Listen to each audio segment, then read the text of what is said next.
بتبدأ أحداث الحلقة العاشرة من مسلسل أسود فاتح بإن رانيا بيتم ترحيلها إلى مصر، وبيكون أول مشاهد الحلقة بين رانيا وأشرف، وبيقول لها إن كل دي عمايل نجلاء وأنا مش هسيبها، هرفع عليها قضية وهدفعها تمن كل اللي عملته. ورانيا تقول له طيب ودلوقتي هدخل السجن؟ وأشرف يقول لها لا طبعا أنا مش هسمح بحاجة زي دي تحصل طول ما أنا جنبك، بس ما ترجعيش تقولي طريقتك ومش طريقتك عشان هي دي اللي بتنفع. ورنا تقول له وانا ما يرضينيش ان خالد يتأذي بسببي، واشرف يقول لها حتى لو خروجه فيه اذية ليكي. ورنا تقول له ولا انا ولا هو لينا ذنب في اللي حصل. واشرف يقول لها والله اللي اعرفه ان انا المحامي بتاعك انت ومطلوب مني اطلعك انت من القضية. وفي الاخير يقول لها على فكرة انت هتباتي هنا ليلة في الحجز ومفيش في ايدنا اي حاجة نعملها.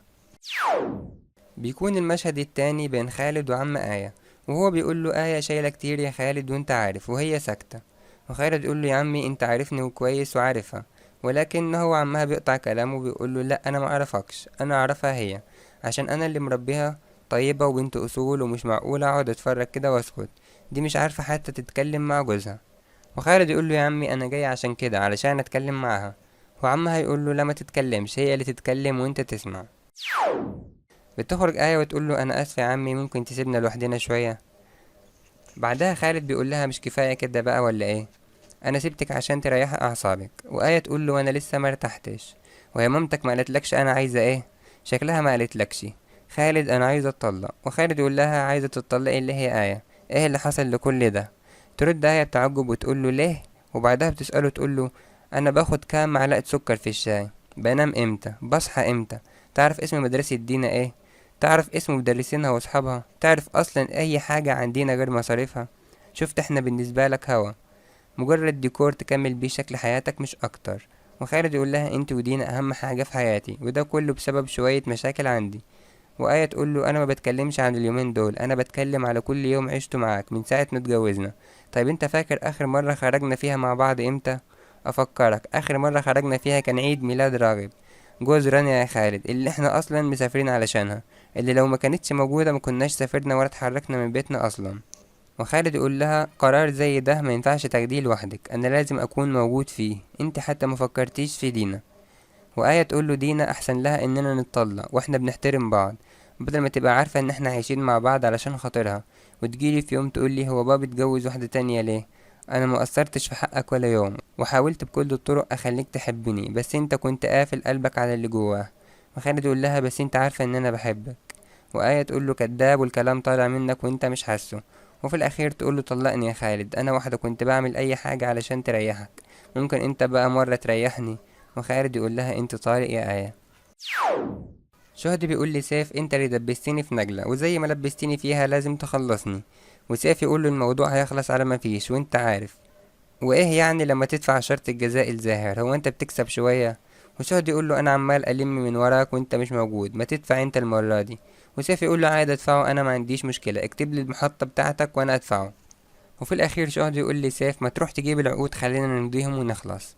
وسيف يسأله عقود ايه، وشهد ينبهر ويقول له عقود ايه، انت بتهرج يا سيف، الشراكة اللي ما بيننا ولا انت غيرت رأيك؟ وسيف بيتوتر ويقول له لا ابدا ما غيرتش رأيي ولا حاجة هيحصل، بس سيبني الاول افرح باللي انا فيه ده وبعدها نشوف موضوعك. نجلاء بتعمل فيديو لايف على الفيسبوك وبتقول انتوا جمهوري اللي واقف في ظهري وهم عايزيني اسكت ومش عايزينكم تعرفوا الحقيقة. انا الفترة اللي فاتت دي اتعرضت لظلم كبير بس ربنا نصرني، رحت قناة اكبر واهم بس دلوقتي بتعرض لظلم اكبر.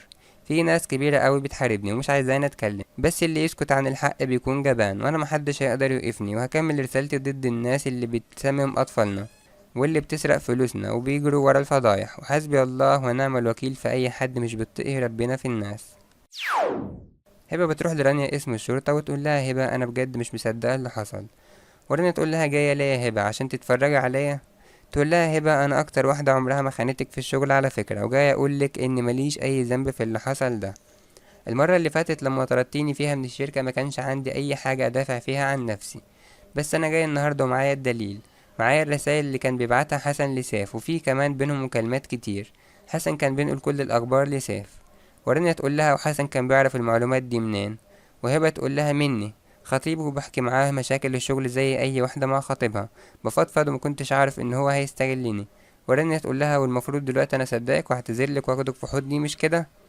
وهبة تقول لها لا، انا جايه هنا علشان اقول لك عمري ما خنتك، وعلشان انت قلتي لي قبل كده انا وقفت جنبك كتير وساعدتيني، انا عمري ما هخونك، وان شاء الله تطلعي من هنا بألف سلامة وتسيبها وتمشي. احد العمال بيروح لخالد ويقول له الايميل ده جالنا من خطاب جروب بيبلغونا فيه بانهاء التعاقد مع شركتنا.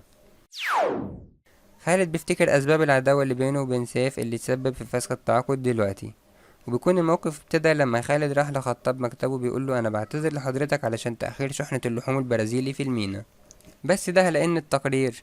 وخطاب بيقطع كلامه ويقول له ايه شحنة اللحوم دي، هي دي تخص شركتنا؟ وخالد يقول له سيف كلمني من 3 ايام وبلغنا بالشحنة عشان التوصيل. وخطاب بيكلم سيف بالفون وبيقول له تعالى المكتب حالا، وبعدها بيقول لخالد كمل. وخالد بيقول له رحت اخلص ورق الافراج الجمركي، بس انا اتفاجأت من تقرير وزارة الصحة ان الشحنة منتهية الصلاحية. بلغت سيف وقايل لي مفيش الكلام ده، والافراج الجمركي هيجيلك كمان كام ساعة، واتأكدت بنفسي من العينات اللي اخدوها وهي فعلا منتهية الصلاحية. وسيف بيدخل عليهم يسألوا ابوه هو احنا طالبين شحنة لحوم وانا معرفش؟ وسيف يقول له لا طبعا، مين اللي قال الكلام ده؟ وخالد يقول له امال انت كلمتني من 3 ايام ليه؟ وسيف يقول له دي شحنة تبع شركة تانية وانا كنت بتدخل مش اكتر. وخالد يقول لهم بس ورق الافراج الجمركي طالع باسم شركة خطاب. وخطاب يشكره ويقول له لو في اي اخبار عن الشركة يا ريت تبلغني بيها. وخالد يستأذن ويمشي.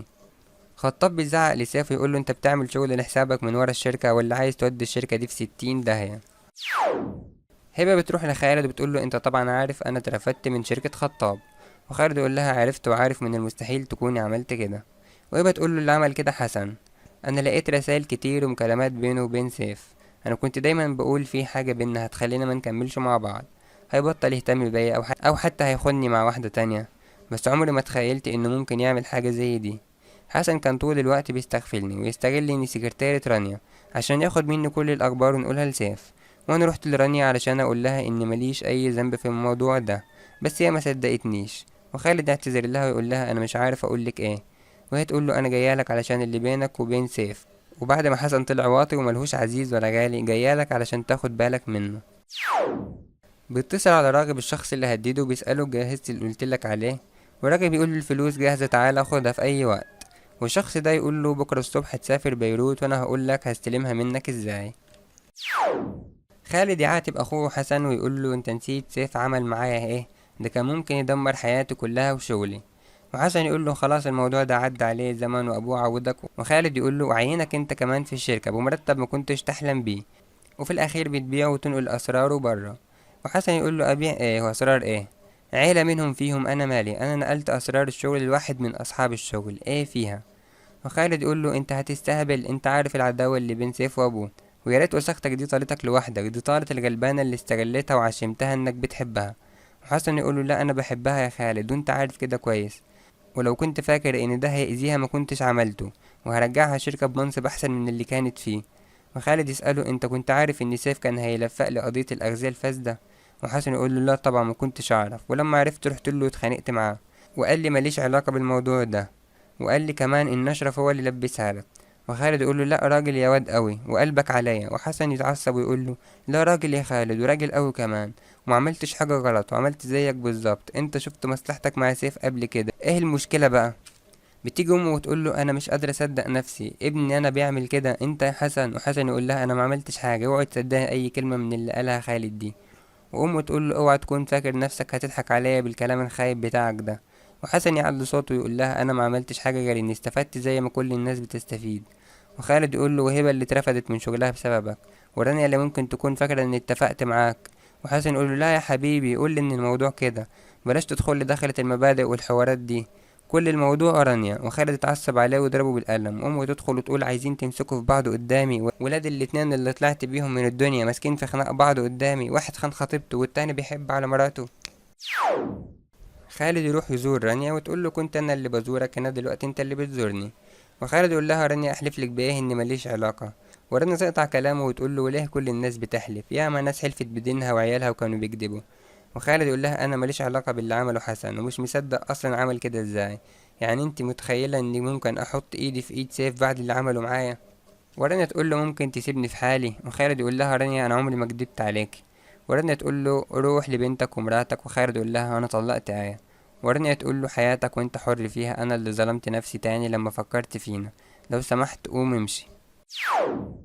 أشرف بيقابل حامد وبيقول له شكلك قلقان كده ليه؟ وحامد يقول له قلقان وخايف معرفش اثبت على الكلام اللي قلته قدام المحكمة. وأشرف يقول له بس أنا لما اتفقت معاك يا حامد كنت بتفق مع راجل جدع، والفلوس اللي انت واخدها عارف انها هتأمن مستقبلك ومستقبل أولادك. عمر المحامي بيقول لخالد إن في معلومات جديدة وصلتني وهتقلب القضية وهتخرجنا منها بمنتهى السهولة. ولما بيسأله خالد ازاي بيقوله في مستندات جات لي هنا وبعتها النيابة علشان نتأكد منها مزورة ولا لأ. ويسأله خالد مين اللي بعتها لك، يقول له عمر هي حاجة من الاتنين، يا شخص مصلحته من مصلحتنا يا إما حد بيشتغلنا. خالد بيرجع البيت ما بيلاقيش أمه وبيحاول يتصل عليها يلاقي فونها مقفول. بعدها بيتصل بأخوه حسن يسأله إن كانت عنده وهو يقول له لأ وما جاتش. شوقي بيروح لنجلاء وبتخاف منه وبعدها بتسأله انت عرفت مكاني ازاي، وهو يقول لها ده سؤال تسأليه لجوزك يا نجلاء. تقول له كنت جوزي وصفحة وقفلناها خلاص. وبعدها بتقول له عايز ايه يا شوقي، وهو يقول لها العشرة يا نوجة، انا لسه خارج من السجن وبقيت على الاسفلت وقلت مين هيقف معايا في شدتي، ما لقيتش غير نوجة مراتي. ونجلاء تقول له وانت خارج من السجن وجايلي علشان ابني لك مستقبلك، وهو يقول لها سميها زي ما خيالك يوديكي، بس انا كشوقي هسميها تعويض عن الايام السوداء والسنين اللي ضاعت من عمري جوه السجن بسببك. ونجلاء تقول له وانا مالي، عمايلك السوداء هي اللي سجنتك، ولو كنت فاكر انك هتعمل مداخلة في البرنامج ولا هتنطلي في البيت عشان تهددني تبقى بتحلم يا شوقي. وشوقي يقول لها وما تخافيش وما تتهديش ليه، جمهورك لو عرف اصلك وفصلك هتقولي له ايه. وفي الاخير تقول له اخلص عايز كام، يقول لها مليون وهسيبك تفكري تكوني جهزتي الفلوس، ولو ده ما حصلش خافي من اللي هيحصل. وفي آخر أحداث المسلسل والأكثر إثارة بتبدأ قضية رانيا والمتهمة فيها هي وخالد بأن أشرف بيقول كلمته أمام القاضي، وإن رانيا لا تتحمل أي مسؤولية خصوصا بعد التأكد إن الشحنة خرجت من الجمرك شحنة سليمة وصالحة للاستهلاك الآدمي طبقا للإفراج الجمركي الموقع عليها من رئيس لجنة الفحص الأستاذ بكر أبو المجد. بعدها بيدخل محامي خالد وبيبدأ في الدفاع عنه وبيقول بدون أي مقدمات التهم المنسوبة إلى موكله هي باطلة وعن طريق الرشوة بشيك بنكي لحامد عبد الكريم مقابل تبديل شحنة أغذية سليمة بشحنة فاسدة. وفي أدلة جديدة النيابة ضمتها وهي أمام حضرتك دلوقتي، منها شيكين بنكيين وسبق صحتهم بالطب الشرعي والبنك. الشيك الأول باسم حامد عبد الكريم والنيابة عثرت على نسخة منه لما النيابة دهمت بيته عشان التفتيش، وزي ما حامد قال في النيابة هو أخد فعلا 2 مليون جنيه، بس شيك بتوقيع رانيا خطاب. والشيك التاني باسم بكر أبو المجد وده المتهم في القضية ورئيس لجنة الفحص، وأيضا الشيك باسم رانيا خطاب. وبالرجوع لشهادة البنك الشيكان اتصرفوا من حسابها، وبكر هرب الأسبوع اللي فات قبل النيابة ما تؤمر بالقبض عليه. وحامد يقول أنا هقول كل حاجة يا سيادة القاضي مدام رانيا هي اللي ادتني شيك، ورانيا تقول له انت كداب الكلام ده ما حصلش. والقاضي بيطلب من رانيا ما تتكلمش لحد ما حامد يخلص كلامه. وبعدها بيقول حامد لما ادتني الشيك طلبت ان القضية تبعد عنها نهائي وان انا بدلت الشحنة بالاتفاق مع الاستاذ خالد.